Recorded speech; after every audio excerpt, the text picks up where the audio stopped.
Hello and welcome to Prime Lenses. I'm Ian. This week, my guest is Britt Bradley, aka Nitrate Fox. She is a wet plate portrait photographer who's made a name for herself shooting incredible handcrafted tintypes, and most recently has released a book of roller derby players shot all over the USA called Jamnesia. As you'll hear, she put herself through it to create this body of work. She's a fantastic guest, talking about a very specialist process that she uses to make magical images. And I hope you enjoyed this conversation with Britt.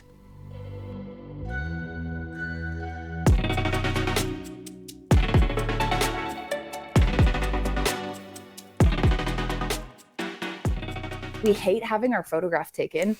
We hate talking about ourselves or our own work. But if you do talk about gear, we'll talk gear with you all day. We'll talk mediums with you all day long. But the moment you make it personal or intimate, all of a sudden we clam up and we're like, I don't really want to do that. Yep. So we moved not very long ago, and I started the podcast not long after we moved, and I don't really know people locally. And I realized part of what I was doing, I was working remote and I didn't really know people. I was just trying to make friends, but I was doing it with people thousands of miles away. And my wife was like, it's not going to help us in the village, is it? I was like, no, that's a good point. If I keep going, next time I'm in Chicago, or like next time It may not help you in the village, but it will help you every time you travel. Every time you travel, you will have somebody to look up or somebody to show you their neck of the woods, and that's priceless. Yes. No, I love it. And to be clear, like, that is the great gift of doing this. And, as a nice segue in, thank you so much for agreeing to do this. I really like it, and it's my pleasure. I think it's going to be a fun one. One of the things I really loved when I was looking at your work and looking you up online in general and just looking at the book and things like that, and I want to get to the book and I want to get to a bit of self-portraiture, and sort of, because I think I've been doing some self-portraiture work as well, and so I think that's quite interesting. But one of the things that, like, as a starting point, and I always admire an artist, I've been doing this for 18 months, and since July I've been doing it like as my full-time thing. I'm trying to kind of turn this into, work out whatever it is and turn it into my job. And what I love about what you've done is you've established for yourself a way of explaining who you are and what you do, with a real kind of sense of, like, certainly someone on the outside looks like a really confident, it's arrived fully formed. But I imagine that wasn't easy to arrive at. No, not at all. I think part of the journey as an adult in general is figuring out who the fuck you are, and then trying to figure out how you communicate that to the rest of the world, which I think is what you do during your teenage years, right? Is you're just really, that's the draft phase, that's your rough draft phase, and then hopefully at some point in adulthood you arrive at who you are comfortably. But there's several iterations of even that.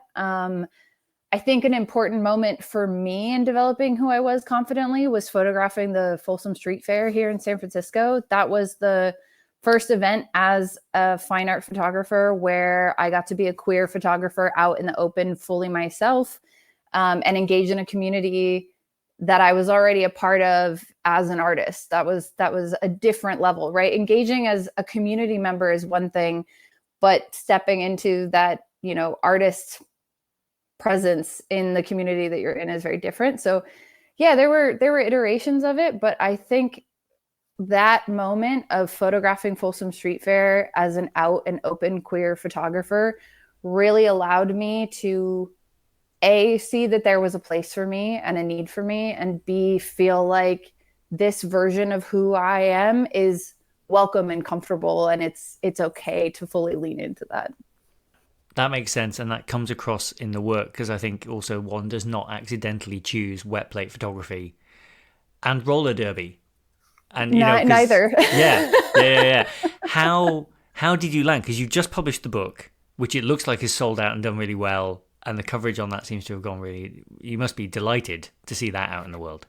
I am so ecstatic. We had the launch party on October 11th. We sold out all the copies that were there at the gallery, which was really, I wasn't expecting that. And that was in and of itself like a tiny little but I think the bigger gift for me has not even just been seeing my work published and in print, because as a photographer, I think print is such an important medium. And hopefully in this like new resurgence, we're kind of getting back to understanding and pushing forward the importance of print.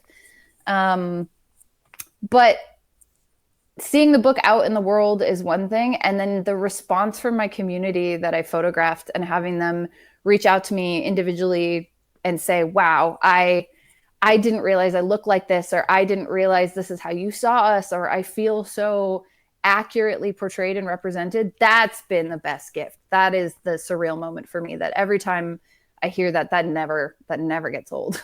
No, I'll bet. But because I love the work of portrait photographers, and I love talking to people who take portraits, because I think there's a kind of overlap, a similarity between doing something like this and doing something like taking portraits of people, because you quite quickly have to form a bond. You quite quickly want to get into a mode of kind of like comfort where you're kind of interacting with each other, and the output, you're making a creative product together, and it only works, a bit like we were saying a minute ago, it only works if both parties are kind of, vibing and it's working. But with a modern portrait session, you've got the potential to rattle off a bunch of frames and just hit the, try stuff out and whatever. With wet plate, I'm guessing because the process is so much slower and a different type of process, and maybe people are unfamiliar with photography, they're definitely going to be unfamiliar with a sort of slower analog process. Does that mean there's more work for you to do, or do you kind of set aside more time and run the session with them slightly differently? How do you kind of ease them in? Yeah, well, I think with derby players in particular, the challenge is not introducing them to something new. Most derby players are really comfortable with learning something new and being bad at something, like off, out the gate. So I cheated a little bit there in that aspect. But the difficulty with them in wet plate is the sitting still. Derby players are not good at sitting still. So that was the bigger, but as far as, portraiture and wet plate goes, I would have to say I draw a lot of my practice from the kink community, and that like enthusiastic consent and participation is so important. And I grew up looking at a lot of photographers who historically have just kind of stolen images from their subjects without, with little to no input from the subject. And that's a very intimate and relevant power struggle. And so I try to go into my portrait sessions and look at my subjects as a collaborator and a participation in like a participant in the scene, rather than I'm the one holding the power and all of the creative agency. So for particularly this project, but my protest series, the Folsom Street Ferry series, anytime I'm working with human subjects, I try to make them an equal partner in what we're trying to say. And so it starts with a dialogue. It starts with a discussion of, tell me about yourself and how did you get into this, or why are you here today, or what about this makes you feel powerful or seen or important. And then we try to come to and arrive at a negotiation of how we're going to portray that and what will and won't work. Sometimes we try stuff and the first plate is just going to be a trash plate because I'm introducing them to something new and they're trying to introduce me to who they are. And I try not to get so caught up on like the mistakes of wet plate being mistakes, and more like a chance to improve or an iteration. And some of the mistake plates from the project are some of my favorite ones. I put one of them in the book for that reason.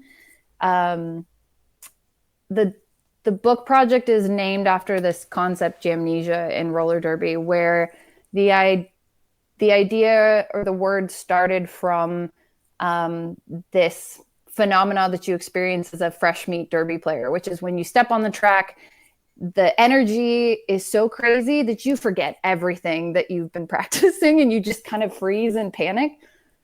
But it's been kind of transformed over the last few years into a completely different, more positive experience of like, okay, no matter what happens in this jam, no matter how good it goes, no matter how bad it goes, you still have another jam. So wipe it clean, start over, and just keep moving forward. And I really tried to bring that to wet plate for myself, of like every plate is a new opportunity to fix something or tweak something or do something different or have a good, dialogue or a different conversation. And I think that really helps when your subject feels like they're part of the discussion rather than just being talked at or photographed at. Sounds like that can feed into what you're then making as well. So there's you're through the process. It doesn't strike me that you had the idea for a book and you were you almost storyboarded it out very precisely in your mind and knew exactly what was going to happen. You had a direction, and it sounds like through the course of working with folks as well, the kinds of images you wanted to make and the kinds of things you were looking for maybe have changed and morphed over. How long was the period for making the book? About 3 years. Oh, cool. Yeah. Yeah. I really did not set out to make a book at all. That was not the goal. The project itself kind of manifested in this really random way where I had a bunch of my fellow derby players wanted to come over to the studio and like play around. And so I was like, yeah, I'll have a bunch of hot people over in my studio and skates, just like skating around. Sure, that sounds like fun. And we just made plates for a good couple hours, I think from like 8 a.m. to 11, somewhere in there. And just seeing them come up in the fix was this moment of, aha, okay, here's two things that seem like they are completely unrelated that are linked in so many ways, wet plate and roller derby. And I'm in this unique moment where I straddle the line as both a player and a plater, and there's something here that I need to pull at. And I just kind of ran with it. And then it became this insane tour where I drove all over the West Coast, flew to Hawaii, photographed as many derby players as I could. There were still so many people I wanted to photograph that I didn't get a chance to photograph.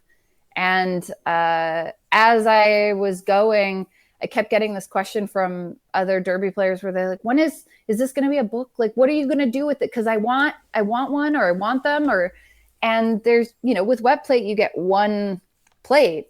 And although you can do prints, it's not quite the same. And I wanted players who couldn't maybe afford to buy a plate or couldn't maybe afford to buy multiple prints to have an opportunity to have something. So it became this idea, I'd say like halfway through, where it was like, okay, I guess we'll do a book. I guess we'll do a book. And I'd worked on several book projects as an intellectual property and imaging coordinator for the Oakland Museum. So I knew what went into it. I also worked on Greg Hawthorne's inaugural book, Out of the Box. And I knew how much work went into a book. So I think maybe I was hesitant before that moment, but I'm really glad. I'm glad that I did it. I learned a lot. And as someone who collects art monographs, it felt really good to have this opportunity to understand what goes into making a monograph on a different level than just like, oh, it's this beautiful thing I get to have. I was going to ask actually whether your work kind of collating things kind of, or overseeing bodies of work overlapped either with influencing what you make or influencing an approach. Like I've been in my career, a lot of it was spent project managing effectively creative teams of various types, combinations of engineers and creative folks like graphic designers and artists and programmers and all sorts of stuff. And so that I think does influence my practice in terms of I approach making things in a way that's like, well, I've worked around professional people, therefore there's a way I'm going to try and do things to be similar to that. So I wondered whether your experience with that, it sounds like it has maybe on some level influenced you, like, well, I'm going to do it like this, and you knew what you were getting into with a book. I did. I also spoke to Joni Sternbach. She was kind enough to, do a mentor session with me before, like when I first was like, okay, maybe I'll do a book. I'm going to reach out to Joni and ask how her book went. And she had some great insight. But I think the way in which working in the art field in the capacity that I do as a registrar and someone who is responsible for caring for the physical objects, the way that has made me a better photographer. Most people experience photographers in singular images. A lot of people know Ansel Adams' most famous pieces.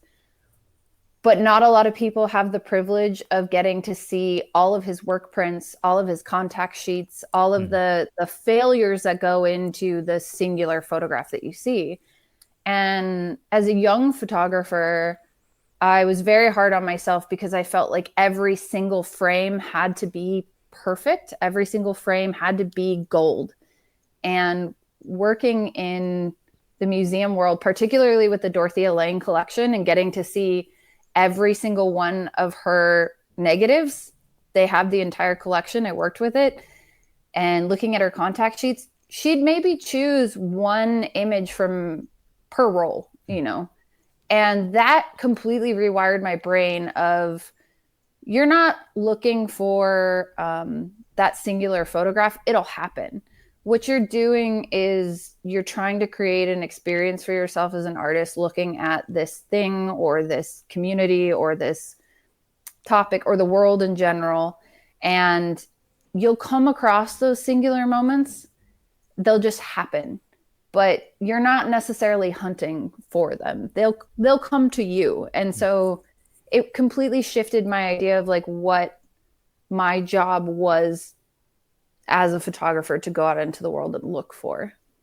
I'm grinning because like this is feeding into a theory that's bubbling away in the back of my mind. Which you're my second book conversation of the day. Like sometimes I record a few in a day and release them like over weeks. And I just spoke to a photographer called AJ, and he is publishing a book of photos of Copenhagen. I'll send you a link afterwards. It's really good. And what was interesting was he made that body of work a bit like yours over a 4-year period. So going back and forth, lives in the States, going back and forth occasionally to Copenhagen, doing other work around it. It was kind of bubbling in the background. I think he too also wasn't sure whether it was a book for a long time, was just creating images and kind of would work out what it was. But what's interesting is that most of the book is made up of stuff that was made on his last visit. And he was deciding whether or not to do a 4th trip. And actually, it's that 4th trip is the one. And it's just so funny how your job is to get proficient at doing the thing and responding to the thing that's in front of you. And I draw a line a lot of the time between sports people and athletes and creative people, because I think we've messed up by categorizing sometimes, like in a traditional sense. Like when we were growing up, chances are your folks would talk to you about creative jobs, and what they meant was art. And that was somehow different to the creativity required to program something or design something in an engineering context or something. But actually, and I've had listeners write to me or message me on stuff if I've been, you know, they've seen that I was being dismissive of engineering as not creative, or, you know, physics or maths, or, you know, it all requires a leap. And so I've got this kind of galaxy brain theory that in a small way the show is showing people that these things are all the same, and that the way humans break down things, but that there's that skill that you need. It's not it's the Picasso drawing the bull, isn't it? You know, for that woman in the cafe, and she said, but it took you 3 seconds. He goes, no, it took 37 years. Yeah, exactly. Yeah. And I think too, to AJ's point, or to your point about AJ's work, is, you know, that 4th trip, he knew Copenhagen better than he did on his 1st trip. Yeah. And so, of course, all his favorite images came out of the 4th trip, right? Because that's when Copenhagen is no longer a stranger to him. Yeah. So those intimate images where you know something best hit different than when you're a voyeur experiencing something for the first time, right? There is this, and the photographers whose work always spoke deepest to me, who I love and cherish most, are photographing from inside their own communities, right? And it's because there is a sense of reverence and true love. And when you love something, you can also be critical of it, right? That doesn't happen in the same way if you just kind of show up to an event and photograph it, right? You don't know it in the same way that someone who, you know, has lived there, or someone who has done this thing does. And so, you know, Nan Golden is a perfect example. I adore Nan Golden's work. And part of the reason that I think her work is so impactful on me is she's doing it from inside her own family and her own community. And because she knows it so intimately, right? No one can criticize their own family like a member of the family can. there is that level of intimacy that you can only have if you're part of something. Yeah, it is also about like returning, I think, as well. Like there's especially with things like street photography, the greats go back often. Like I'm a big fan of, and have not been able to talk to him yet, but if I keep saying it out loud, it might happen. But Andre Wagner's work, I love. And part of what I think he is able to do is he goes back to the same place and has been photographing some of the same people, some of them through teenage years into like early adulthood and stuff like that. And so you're not just some dude who turns up with a camera. Like people start to, oh, that's Andre, he's doing this. And or another previous guest of the show, I'll shout out again for the second time in a day because he's fab. Stephen K. Schuster, who did photographed kids in New York. He was like 19, photographing like 15, 16-year-olds, and then for like a 5 or 6 year period kind of carried on and was running. This is in the mid 2000s, like 2005 or something like that. And again is now creating a book and exhibition off the back of this work, and he's still in touch with some of these folks. And it's, I just think there's all of that shoe leather and walking and spending time and all of that stuff where you're kind of, you know, questioning what you're doing or not even sure what you're doing, but you're just keeping doing it because we're compelled, aren't we? Yeah. And I think you have to be. I think in order to get that intimate with something or someone, I mean, you're in a long-term relationship, right? You know that in order to get to a place of deep intimacy, there's a lot of mess that happens. There's a lot of like, oh God, why did we do that? Like moments. And you can't get to the good stuff without the messy, gross shit. Like that's just really important. I was telling somebody at the launch, because they were like, oh, you know, I followed your Instagram and the whole trip just looks so, you know, glamorous and beautiful. And I was like, oh, it was not glamorous at all. I smelled horrible. I smelled like chemistry and sweat the entire time. In fact, my roller skates have silver stains all over them.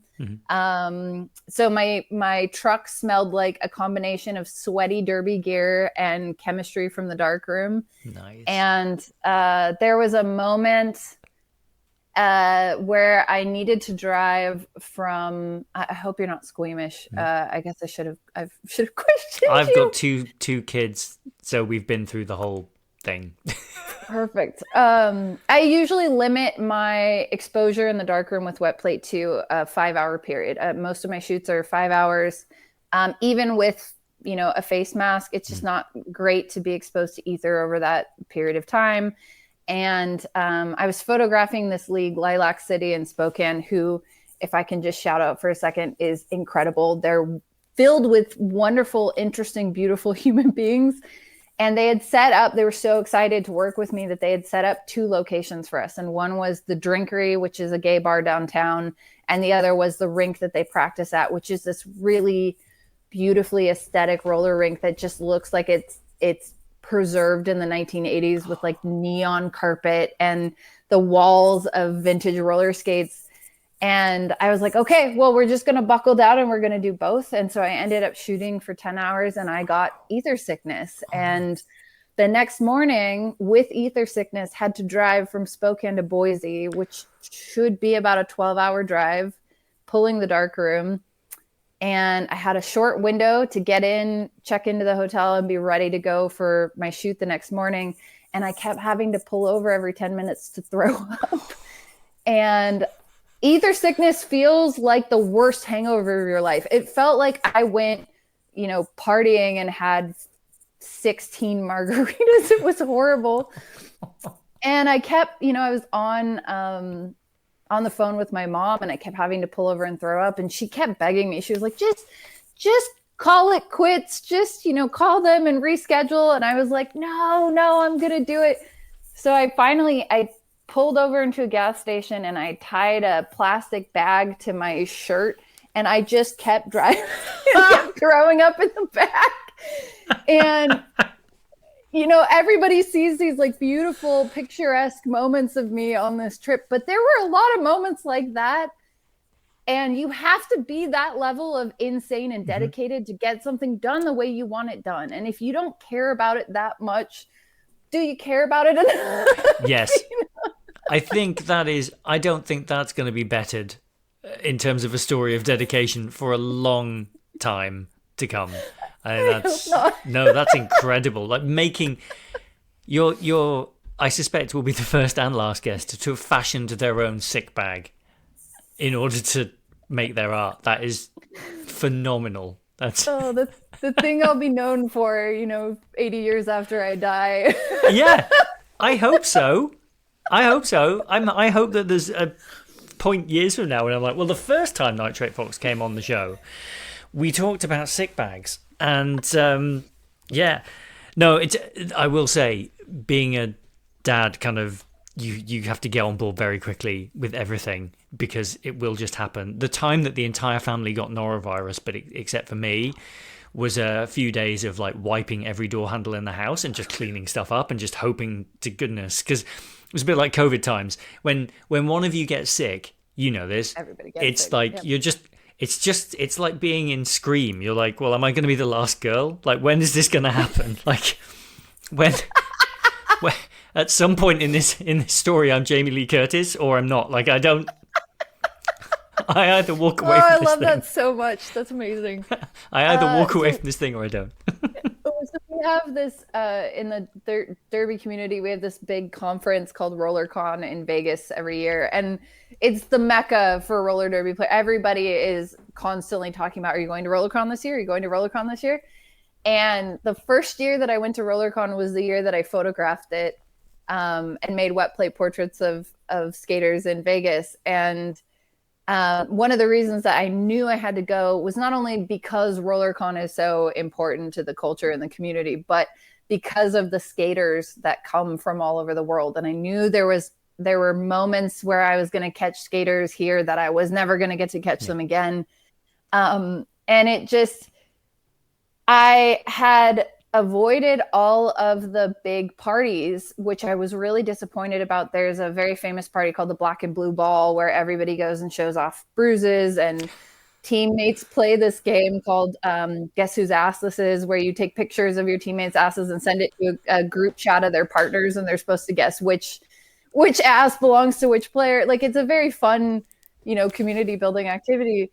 And I had skipped all of them because I, was photographing all day. It was a 120-degree heat wave in Vegas, so I was spent.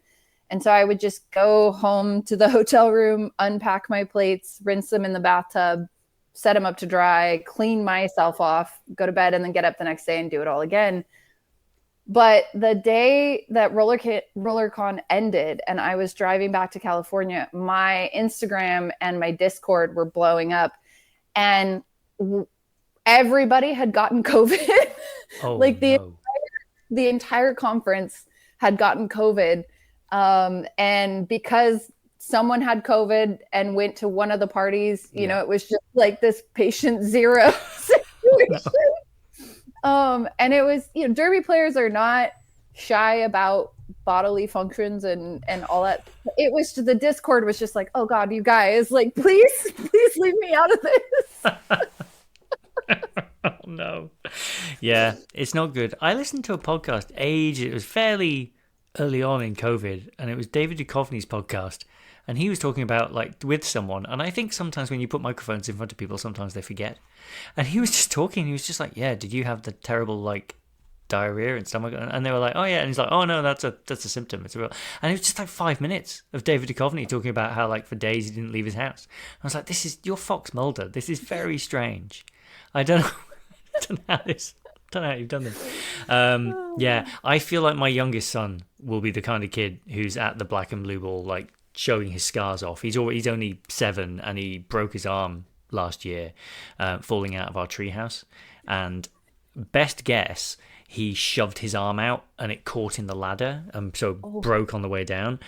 And he full fair play to him, he got himself up and walked himself back to the house, which is fair distance from the treehouse to the house, and then walked him back and came in. And I remember Alice saying to me, she was like, do you think it's broken? And I felt the top of his arm, and it just felt like a beanbag. There was just nothing. It was just. I was like, yeah, that's. I'm gonna phone an ambulance now. We're done. Yeah. He needs to have a sit down. just to throw it out here for now, there are men's roller derby leagues, so there is that for him. He can be among his people who Yeah, are comfortable breaking bones. yeah. Well, I don't. I feel like he will be. He's very. The house is sometimes like his parkour playground. So I feel like I've got one who's very considered and reads a lot, and sort of they're both really active and run around. But like the second one's feral, and it's not that uncommon to just have one who's very like hold my beer, and that's just the way it's going to be. And then my job is just to be ready for whatever happens next. Listen, shout out to the feral kids. Yeah. High school's gonna be rough, but after high school, they turn into the best people. Oh, I agree. I agree. But there will be a conversation with, like, to localize this. There will be a conversation with the principal where I understand that person has a black eye, but they were being a dick. And Yeah. Oh, God bless my mom for I. There was a small documentary done on me a few years ago, and the documentary team interviewed my mother. And I don't think they ended up using the interview, which was kind of a disappointment because she is a mine for gems as far as commentary goes. But I was leaving for work, and she had come to stay with me, and they were interviewing her, in my place. And as I was leaving, I heard the interviewer ask her, well, what was it like raising Brit? What was she like as a child? And she said, I have two stepsons and one son of my own. I have three boys, and I would rather raise all three of them over again than do one more version of Brit. And I went, yeah, all right, okay, I understand, I get it. but also the people who put a dent in the universe. I think my folks might say the same thing about my sister, but she was a co-founder of Extinction Rebellion and is kind of a badass. So you just, like, these are the people who wet plate photograph cool roller derby people, and then we end up with great art in the world. So I'm not sorry about it. Like, it's just I can't bring myself to be sorry about it either. I think it's pretty good. Like, what turned out seemed to have turned out well. But that might be interesting, actually, because going back a little bit, you studied photography, you're now wet plate photographing. What was your route to photography? Was it through other forms of art, like music and things like that? Or were they just always around you as a kid? Yeah.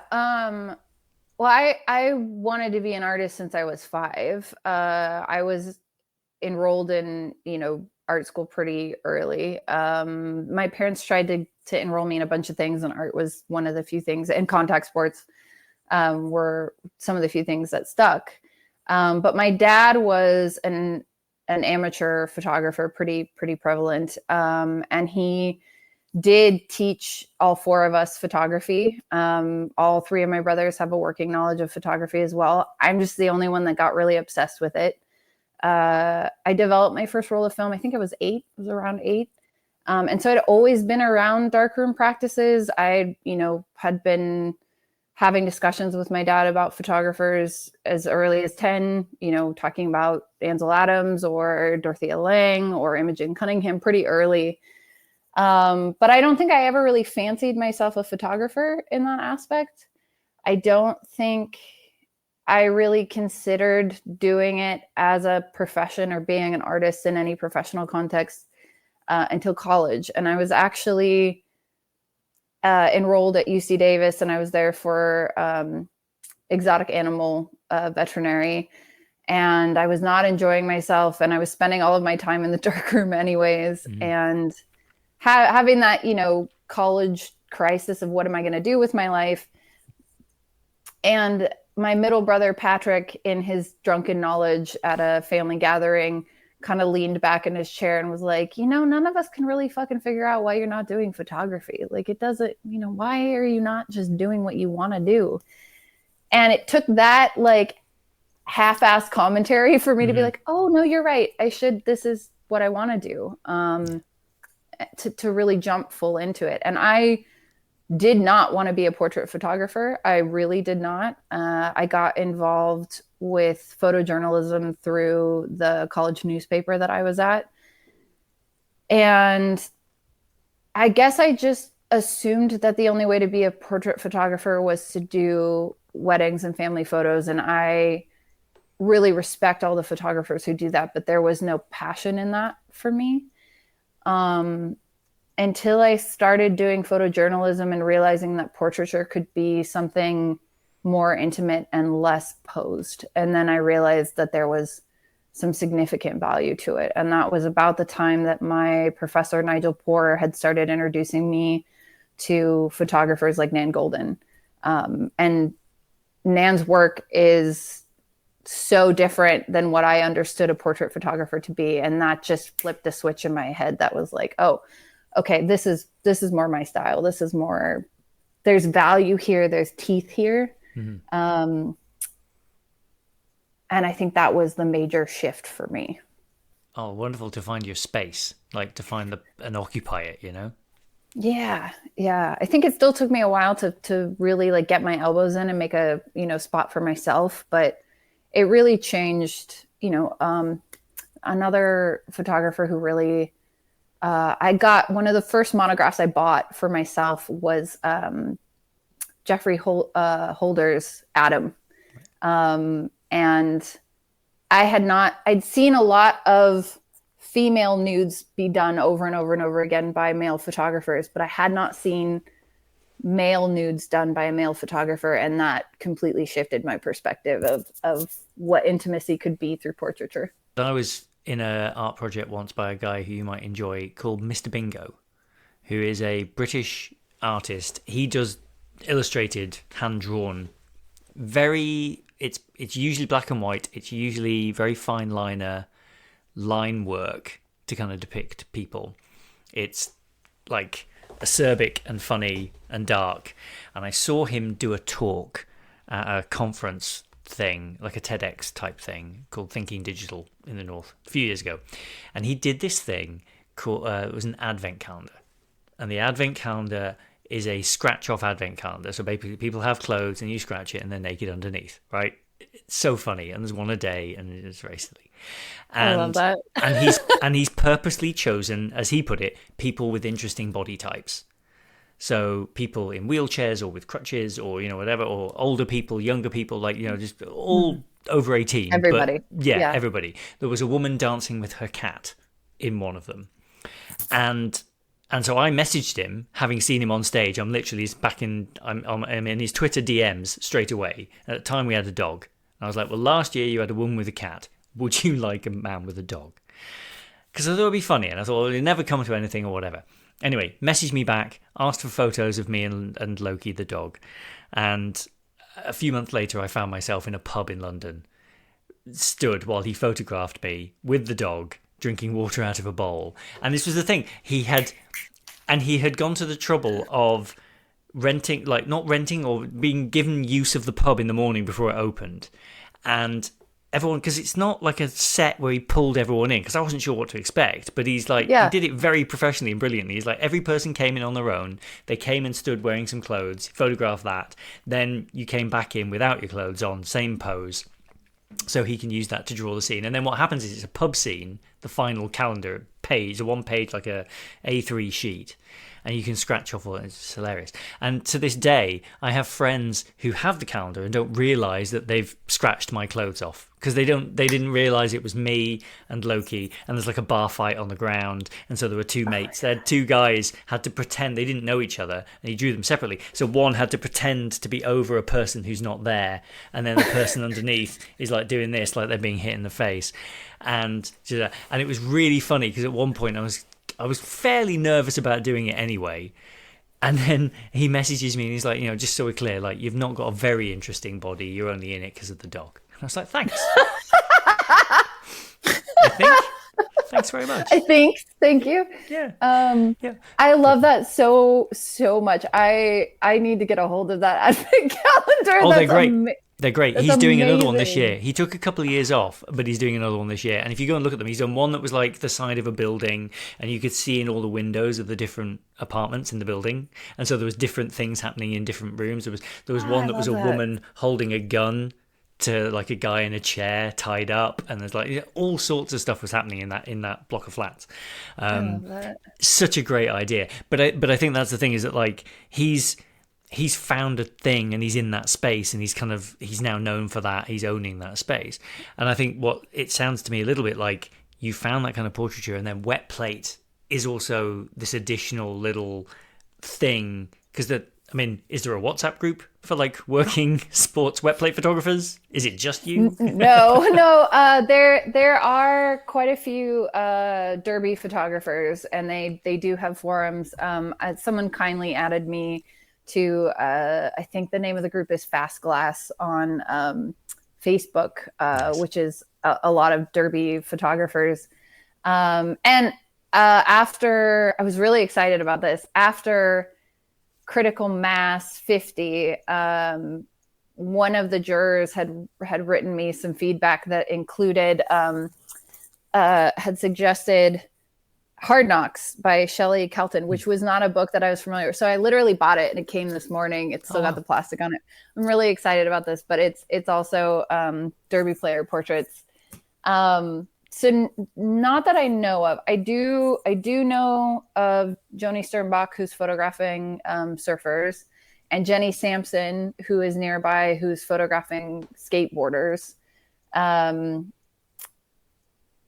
But I don't know. I know there is at least one other derby player who does do wet plate photography, but she does not photograph derby players. Right. So that was it. I am part of the Collodion Bitches, which is a group of wet plate photographers who are all women, non-binary, and gender non-conforming folks, which was formed by, I believe, Carla Rodriguez, who is Blackhand on Instagram. Collectively, we've experienced a lot of sexism and aggression and negativity in, online forums and spaces online. And so forming our own space has been really incredible. It's very supportive. We buy each other's work. We help troubleshoot, and there's no microaggressions or aggressive conversation. It's really beautiful and wonderful. But yeah, as far as I know, there's no other wet plate photographers dumb enough to do derby. It's the reason for me that wet plate and roller derby were such a no-brainer matchup. I write about this in the artist statement in the book. Is I think you have to be slightly masochistic to do either. You have to really love getting your ass beat to do derby, and you have to really love failing or be comfortable with failing to do wet plate. And both of those things require you to humble yourself regularly, and then add them together. And they're, a therapist could say a lot about me, I'm sure, from that decision. But there's just this surrender to failure that both of those worlds welcome or require. They require as kind of a sacrifice or a payment. And so that was a real easy link for me. But the other reason that wet plate became such an important medium for me is I grew up in the California gold rush country. And so all of the photographs that I had seen using this medium were taken by white male photographers and from their perspective. And there were so many historical reasons behind who was photographed and why. And so I really love that when looking at these photographs, viewers have to have this conversation with themselves of, this looks really old, but I can tell it's not old. And why is it not old? And a lot of the times, the reason that you can tell it's not old has nothing to do with what the person is wearing or what the person is doing, but who is in the photograph. You very rarely see original tintypes of women or people of color. If you did see photographs of queer people, they weren't, openly done. They were often done in private. I think a lot of E.J. Bellick's work, E.J. Bellick's work on the Storyville portraits in New Orleans, and who was photographed and who was doing the photographing during the time that wet plate was prevalent says a lot. And so choosing that medium and choosing who my subjects are is really important. But I think across the board, photographers have so many tools available to us to create context around our work.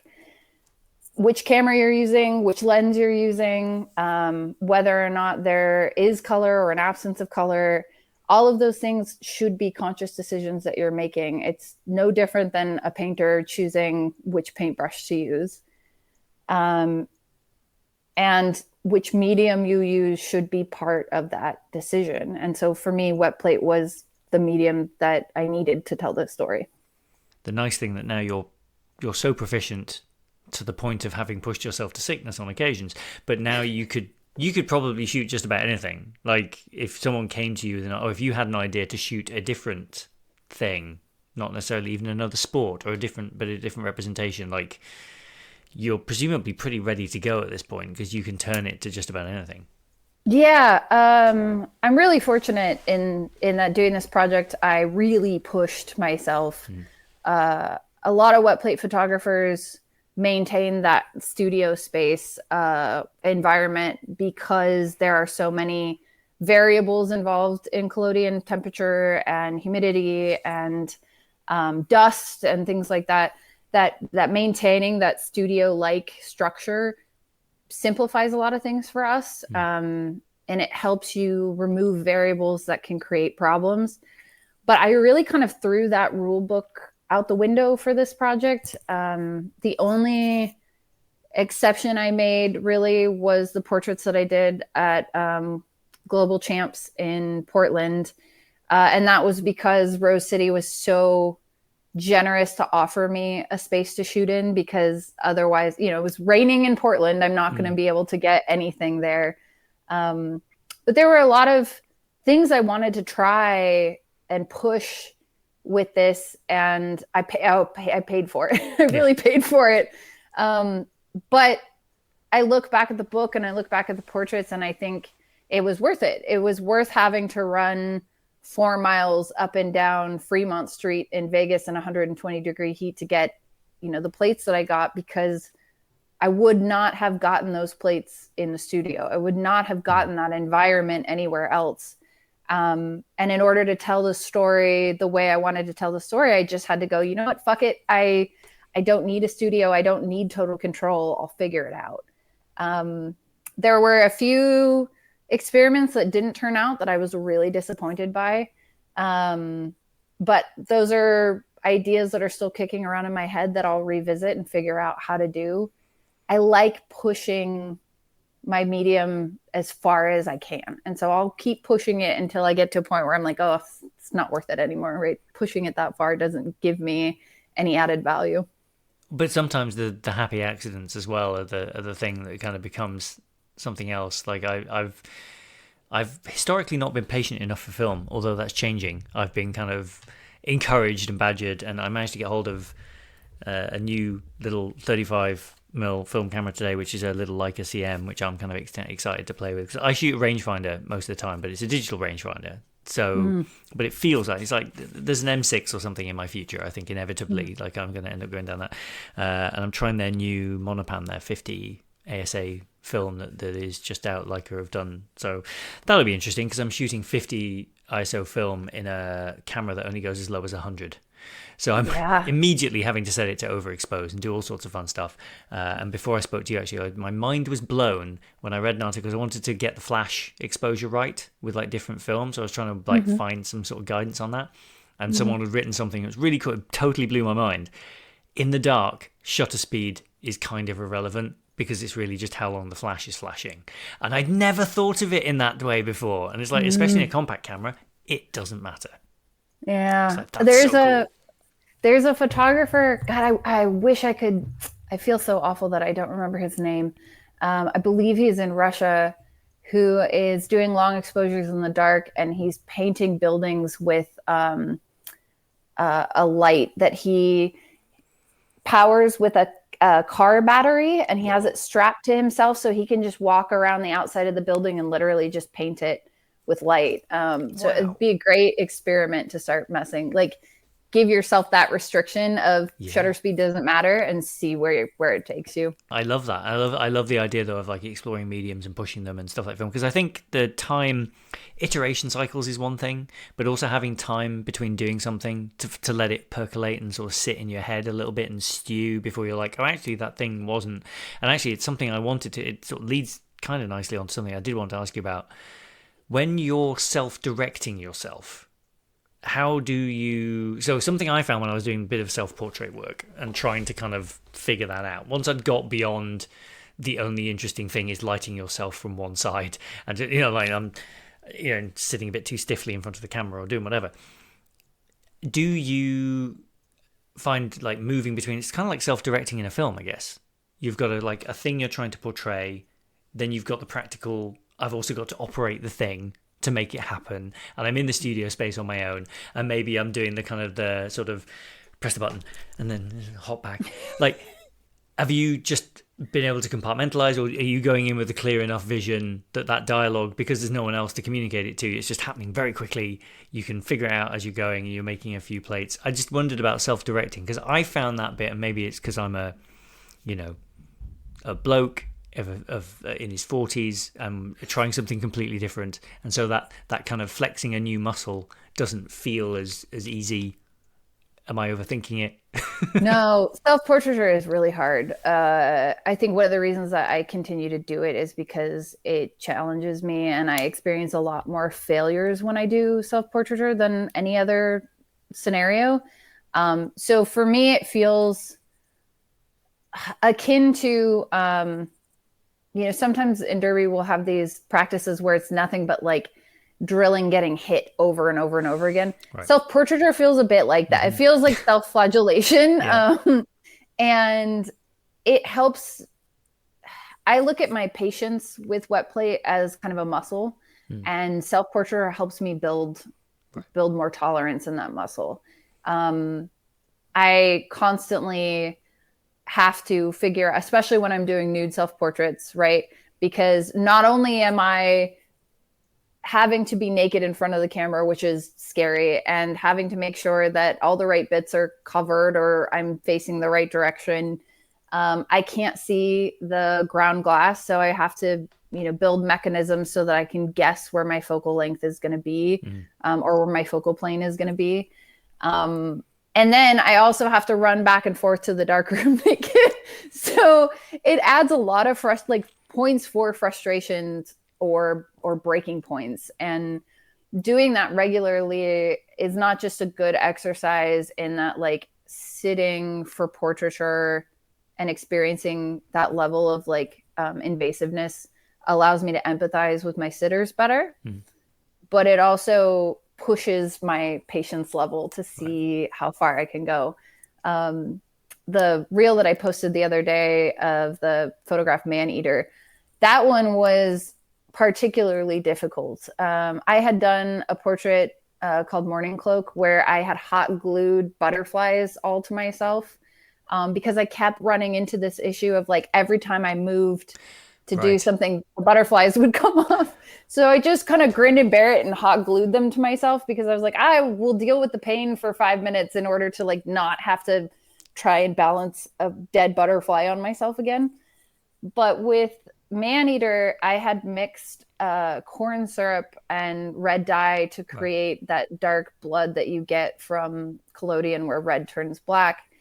And so I was just sticky. Everything was covered. Everything in the studio was covered. The door handles were covered.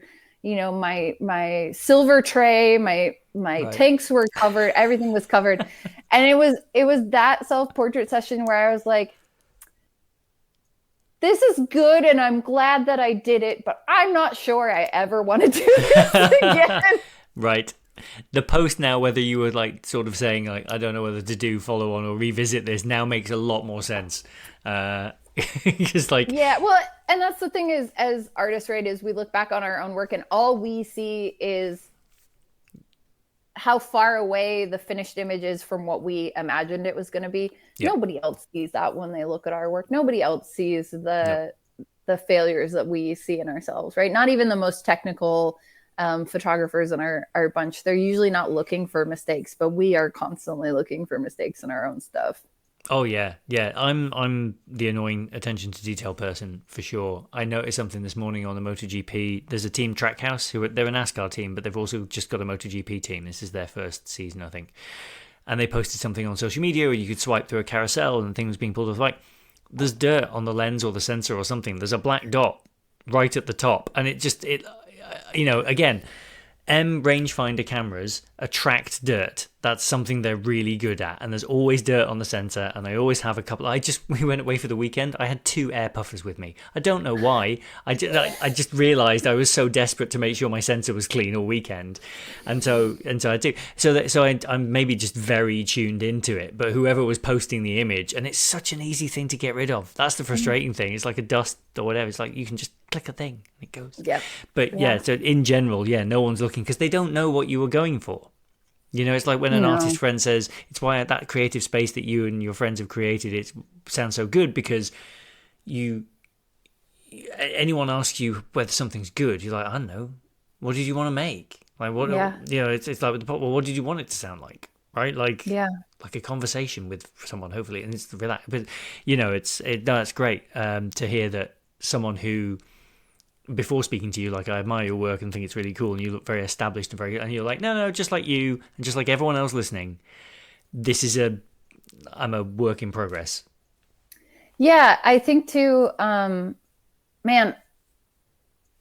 I love Sally Mann and I love Sally Mann's work, and I just finished her book Artwork, if you haven't read it yet. I loved Hold Still, and so I went into Artwork kind of expecting a certain thing.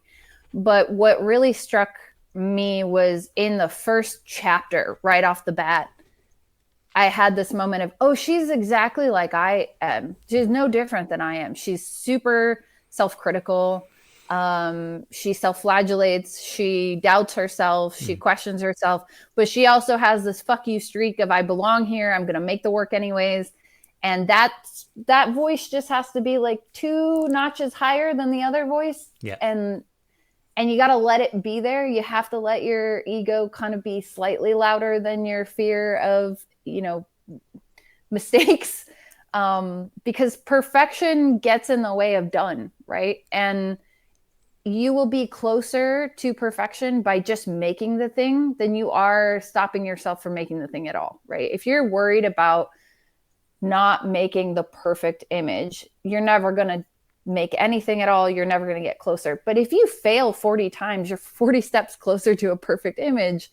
And you just kind of have to live with that. You just have to live with, all right, well, it wasn't, exactly what I imagined or exactly what I wanted, but I learned 40 ways not to do this, or I learned 40 iterations of how to get closer to the thing that I want. And just be okay with 40 shitty first drafts, Yeah. Well, also the high likelihood is that of those 40, some of them are actually pretty good, and someone else looking at them would go, "Cool, I'd like that." Or again, they're not looking at it from the same lens as you are, which is like, I want to be over here, and I think that's good. I mean, shoot for the stars by all means, but give yourself the room to get there in a couple of steps, rather than because every overnight success has taken forever to get to where they are, or it certainly feels like forever to them. Yeah, I think a really, again, circling back to like how working with the physical objects and collections have kind of changed that. There was a exhibition at the Oakland Museum, the Andrew J. Russell exhibition. I'm not sure if you're familiar with Andrew J. Russell's work. Very popular here in the U.S. He was a wet plate photographer working in the field in the 1850s and 60s, photographing the expansion of the Union Pacific Railroad. And there's a very famous image that he's known for, which if you saw it, you would know exactly what I'm talking about. But it's the meeting of the 2 railroads, and the trains are facing each other, and all the workers are kind of there. There's 2 guys on the top kind of like cheersing champagne bottles, and it's like the moment that the railroads meet. And the Oakland Museum has all of his imperial plates. They're about 13 by 18 inch plates. And, they're beautiful and ethereal and amazing on their own. But when you look at them as someone who's a wet plate photographer and you realize that the fact that they exist at all is a fucking miracle, because his darkroom was a horse-drawn carriage. He was working in a field where, you know, dust is everywhere. Temperature is not controlled at all. There was an image where he had all of his chemistry kind of huddled around a fire to try and keep it warm, because collodion, you know, is super temperature sensitive. And I could just feel his desperation in some of the images of like, I have to do this. I have to make these things, but every element is against me. His substrate is glass, and glass in the 1850s is, you know, paper thin. It's not durable by any means. And then after he finished making all these images, miracle in and of itself, he loaded them onto wooden boxes and they rode the railroad back to the East Coast, and none of them broke. Like that's miraculous. And then so I'm working with these plates and I'm digitizing them for this exhibition as a wet plate photographer. And his thumbprints are in the emulsion and his beard hairs are in the emulsion. And there's all these moments of like imperfection that I'm sure drove him fucking insane. But for me as a wet plate photographer, you know, 170 years later, looking at it, I'm like, oh, he's giving me permission to just do it. Do it flawed, but do it. That's amazing. I love that. And look at you being sick whilst you're driving long distances to make sure you do it, right? Like if you've been given permission by the people who came before you, you have to. This is a drive now, a calling. Oh, amazing. Yeah, I think too, living out loud and being comfortable with like publishing your mistakes, you never know who's going to look at that and see permission, right? Your kids, for instance, like I'm sure seeing you do something and do it with dust and do it, you know, imperfectly will give your kids so much permission to just do a thing, right? Like we never really know the full extent of who's watching us and who's impacted by our choices and our decisions. And especially as artists, our art informs other people, and you don't have control over that. It can influence people in 100 different ways, but it does influence. So, you know, making your mistakes public is a really scary thing, but it's so important. On the subject of kind of giving people permission and stuff, that's, I think, one of the things that's fun about having kids. And I do like to say to friends of mine who are considering it, like, they are entirely optional. Like, there's loads of us, like, you don't, but if you do have them, what's nice is that you see the impact of the things that you do. So like my youngest was squirreled away upstairs in his room a few days ago, and I was like, it's quiet, that's odd. And so I went upstairs and found him, and he was upstairs, and on his bed he's got a little Instax square camera, and so he'd taken a bunch of Instax pictures of like things around that were important to him that he liked, and they were all sort of spread out across the bed. And then there was cardboard on the floor, and he's got little cardboard tools that are kind of safe for kids for like cutting up cardboard and stuff. And he was just creating a town out of cardboard and then making pictures of the town with the Instax camera and kind of laying them out to kind of create a sort of a town, a bit like in a comic or something. And it was just so cool. It was like, I don't do anything like that, and when I do Instax and prints and Polaroids and things like that, when he sees that, you know, it's a more traditional picture. But what was great is that, like, didn't know the rules, didn't know what he can and can't do, is just making stuff and just has access to tools, and then can go off and, like, you know, half an hour earlier we gone, I'm bored, I don't know what to possibly do, I can't. I was like, but you can't play games, it's too early in the day, and you can't do this. And then you give him half an hour and you go off and do it. And I think that's the thing. It's I call it on the show sometimes creative quantum leap. That like the thing you do then impacts the thing that someone else does, and the thing that someone else does. Because I grew up watching Quantum Leap and thought it was the most wonderful thing, right? So like that idea of like things bouncing off each other creatively, and like your example there of being handed a tradition almost and feeling very much like, right, this is, you know, I can take this forward. And then maybe 170 years from now, someone's handling your wet plate and they're looking at those, and then that's taking their practice forward. Oh, it's amazing. Yeah.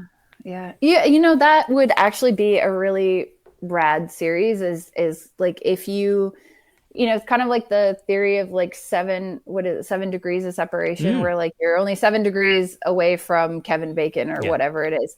But if instead everyone that you interviewed recommended a photographer to you, and then you just interviewed them in succession to see how the first person, maybe choose someone who influenced you, right, and start there, Mm, and like then this. see the ripple effect of all of the people that they've um, you know influenced as a result, and how that quantum leap happens, how that effect Yes. happens. I think about that all the time. Of There's so many photographers who've influenced me that I don't think get enough attention for what Mm, they're doing, yeah. and they're so impactful for me and my world and my environment. And then I talk to somebody else and I'm like, oh, I've never heard of that person.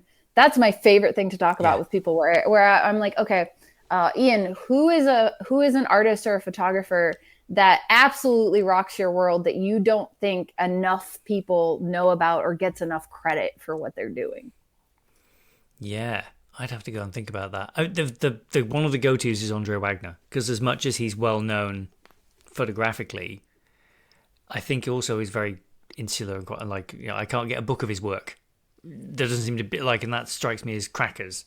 Mm-hmm. But so someone Mm-hmm. like that. So and that's a good example. But yeah, there's or Shin Noguchi maybe, or someone like that. But again, they're probably bigger names. So yeah, I don't know. I'd have to go away and think about that. I'm not sure. When you come up with it, let me know, because I will. I I love will. to collect that like little list for myself of Yeah. people, because you struggle. I A perfect example of this is Dustin Thierry, if you know who Mm. that is. Afro Caribbean photographer. I think, where is Dustin now? I think he's in the Netherlands. I think he's born and Mm. raised in the Netherlands, but of Afro Caribbean descent, photographing the ballroom scene there, the Vogue scene Yeah. for the gay community. And I remember the first time I saw his body of work, Opulence, and I like my jaw hit the ground, and I was just like, this is the fucking coolest thing I have ever seen. Uh, Why is this not on every single magazine mm. cover, like right now? Like, why? And in the last few years, he's struggled a lot with the way that his work has been represented in museums, and it's been an uphill battle for him in those aspects of being paid enough Mm. or adequately for his work. And but man, I just, anytime I talk to someone who's a large format nerd, and I'm like, do you know about Dustin Terry? Because if you don't, you should. Yeah. Yeah. Yeah. No, I love it when you go on a crusade for someone who you're like, and then it scares and surprises them and delights them. If you ever get to talk to them, like I've doing this, you get to talk to folks never thought you'd get to talk to, and you just get to kind of go, you're amazing, and they go, oh no, and you can see on their face sometimes they're a little bit right. Yeah, they just look frightened. But usually it goes all right as long as you're not too fanboyish about it. Like in general, as long as you can keep it together. I'm still always surprised anytime someone, because when I get recognized, if I get recognized, Mm, it's always Nitrate Fox, right? People right. know me by my online. And that still jars me. Like if someone Mm, walked up to me and they're like, oh, hey, you're Brit, right? That wouldn't jar me as much as like I've gotten a few people be like, oh my God, you're Nitrate Fox. And I just have this moment of, oh, all of my followers online are real human beings. They're not, these yep. invisible bots. Like there's real people behind this. It's jarring. It's a little bit like, I think particularly the way that the digital world is right now, it feels very sterile. Mm, It feels very separated. And yep. so even if you have a presence online, there's no way to equate the people behind the numbers, right? A follower is just it's a number. It's not Yeah. a person. So when you actually get to meet people who like your work, it's always a surprise. Yes. Well, I've had two this year. I was at a London art fair, and someone came up to me and they recognized my voice across the room. and they listened to the show. And that was weird and lovely. And then when we were in Australia earlier this year, Alice was there for work, so we all came along because I was recently underemployed. So I decided to go. My choice, but a very weird feeling to go. It's great, actually. Everyone should quit their job and then immediately go to Australia. It's very good. But I had one listener I met, and then another one messaged me randomly, and I agreed to meet him for a pint. And Alice and the kids walked by the entrance to the bar a couple of times to make sure I wasn't being like taken out back and murdered. And Peter's lovely. But it was just so funny. It was like, again, you just like, you get to spend some time with someone who's a consumer of the thing that you make, and they're like, "Oh, I'm really enjoying it," and just you do just have a phenomenal voice too. Like you just have you have the perfect voice for this. It's so soothing and easy to listen to, and like I think I devoured about four. I devoured the 2 that you recommended, and then four podcasts after that. You're just an easy person to listen to. So, and you ask great questions. So I think that makes the experience that much better.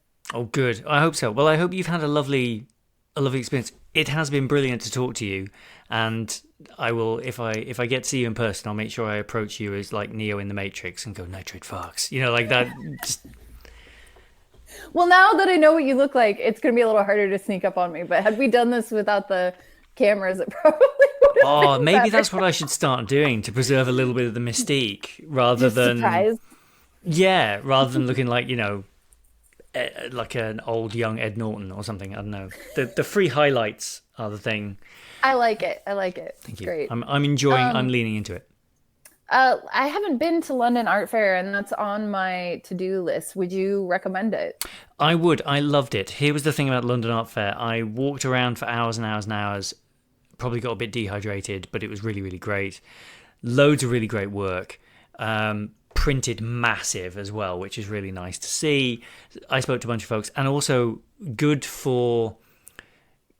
I don't recall there being a ton of variety in process and different types. I think a lot of people are basically either shooting digital and therefore printing digitally in some way, or might be shooting film, but rarely are making prints using enlargers and things like that. Are mostly just printing, getting digital prints done.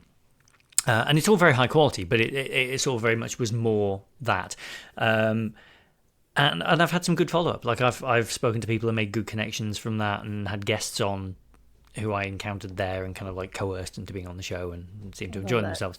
So I will be going back again, I think. And yes, I think it's worth going to. Plus, it's in a part of London that's like unusual and kind of you wouldn't know it was there. You could walk past it on the Strand and not really know that like one of the biggest photography and art fairs in the world is kind of happening there, which is quite good. So at one point I left for a snack and walked out, and there was a huge protest happening in support of Palestine, and a counter protest opposite of people asking for people to stop hating Israel, and they were kind of at each other's throats opposite a pret-a-manger or something whilst I sat having a sandwich. So I also made some photos of the protest and stuff like that, which was quite interesting. So it's like all human life was there within the space of about 5 minutes of walking. It was wild. Oh, I love that. I love that. Yeah. Okay. I'm going to go. It's on my to-do. I had a great conversation with Alexa Becker from Feature Shoot. Mm-hmm. And one of the things that she recommended to me, she was like, I think it's time you start going to art fairs. I think you need to start going. So I was like, okay, I'll start. But London seems like an excellent place to start. So yeah, well, you've got a nice jumping off point. And I don't know what Paris photo's like. I don't think I'm going to be able to make it this year, but like Paris gets a good write up as well. Okay. All right. Cool. Perfect. Oh, well, this was amazing. Thank you so much. My pleasure. It was such a joy to be on here with you. Yeah, I'm going to send you some fun links afterwards, and I'm going to look up. I've written down so many things. I love the 6 degrees idea. This is great. You may get roped into being part of a project now. Totally fine with that. Anytime you were easy to talk to, I'd be happy to. Yay, cool. All right, well, have a lovely rest of the day. Thank you so much. I will. Bye. Take care. Bye.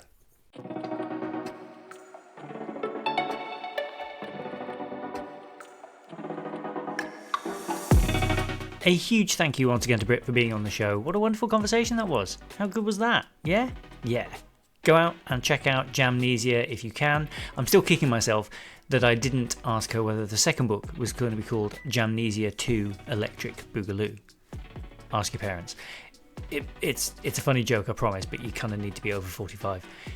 If you enjoyed that, don't forget that you can subscribe to the show wherever you get your podcasts. That's Apple Podcasts, Spotify, YouTube Music, Amazon Music, all those lovely places. And please do feel inclined to hit us up with a review and tell your friends. That will help more people to find the show.